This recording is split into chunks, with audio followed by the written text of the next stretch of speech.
estamos com o vereador Anderson Pira, que é o líder do governo do estado na Câmara Municipal.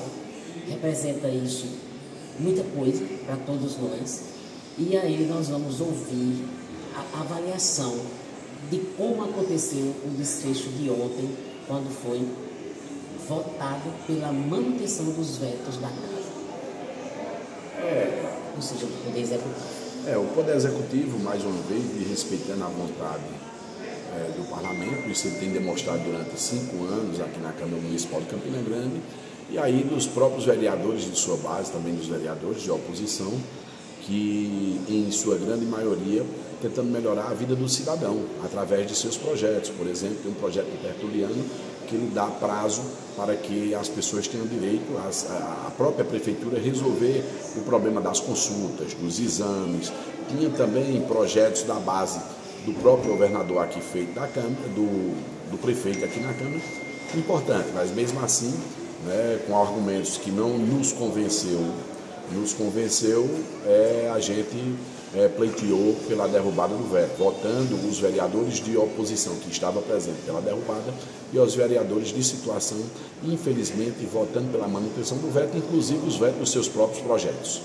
Isso gerou uma certa tensão de como vai ser daqui para frente os questionamentos das proposituras, porque nem mesmo tendo uma bancada quase que daria um empate, daria um empate na votação, mesmo assim não aconteceu.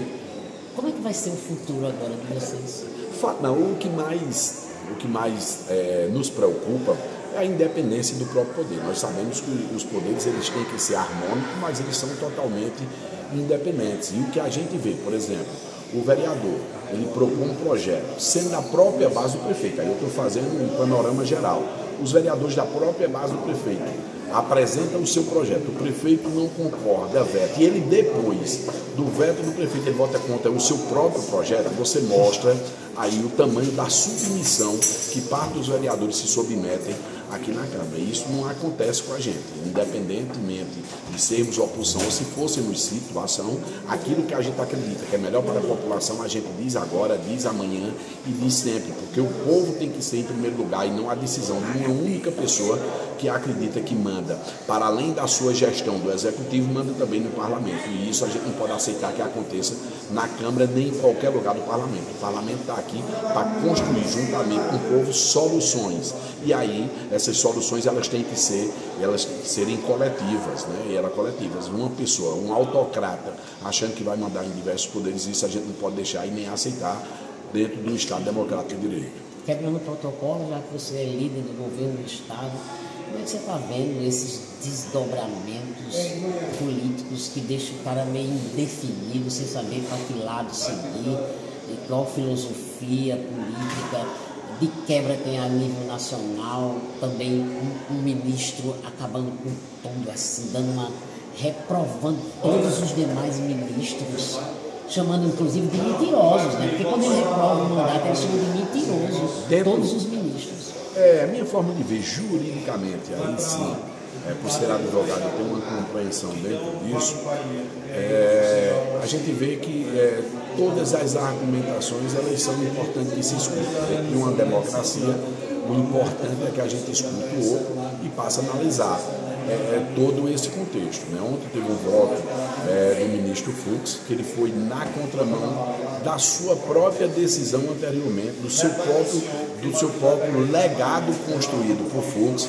Ele derruba tudo antes. A gente já esperava, enquanto jurista, de um voto divergente em alguns setores, assim, principalmente na parte processual, que aí é o início do processo, antes de análise do mérito da situação, análise da parte inicial, da parte inicial deste processo, mas foi para além disso, antes daquelas preliminares que já tinham sido decididas dentro do próprio STF. Aí quando se decide em termos de denúncia, para aceitação dessa denúncia, em sua maioria, aceitando ali ou negando aquelas preliminares ardida dentro da denúncia, depois ele volta a trazer isso dentro da sentença.